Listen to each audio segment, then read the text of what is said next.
haleluya. Bwana Yesu asifiwe. Bwana Yesu asifiwe sana. Yeye Mungu ni mwema sana. Kila siku ana jambo jipya ambalo analileta kwa watu wake, kwamba anajua sisi tu wasafiri tunaokwenda mbinguni, na kila siku tunatakiwa kula chakula tupate kuwa na nguvu za kutembea njiani. Tunaenda kujifunza neno la Mungu kama tunasoma neno lake katika kitabu cha Kutoka mlango ule wa 15 mstari ule wa 3. Neno la Kristo linasema kwamba Bwana ni mtu wa vita, Bwana ndilo jina lake. Bwana ni mtu wa vita, Bwana ndilo jina lake. Kichwa cha somo letu ni vita vya malangoni. Vita vya malangoni, ambaye Bwana ndiye anayetupigania sisi. Haleluya, haleluya. Jina la Mungu wa Yakobo liinuliwe juu. Bwana ni mtu wa vita. Bwana si wa kawaida, ni mtu wa vita. Tuna vita vya uchumi, tuna vita vya kimaslahi, tuna vita vya ndoa.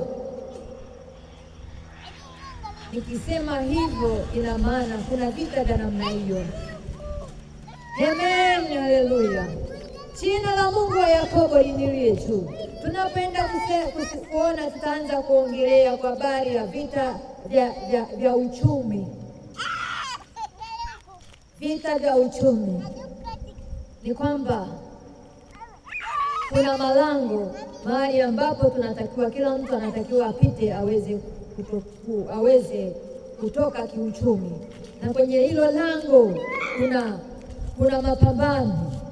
Kuna ufalme wa giza na kuna ufalme wa Mungu aliye hai. Neno la Mungu linasema kila kitu kinakuwa kwetu kwa majira ya Mungu aliye hai.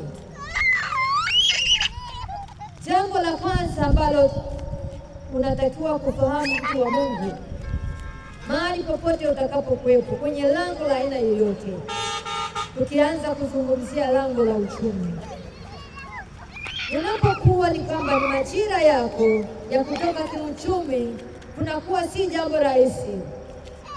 Kunakuwa na mapambano kwenye hilo lango la uchumi. Wakati Mungu ananifundisha ili somo, niliona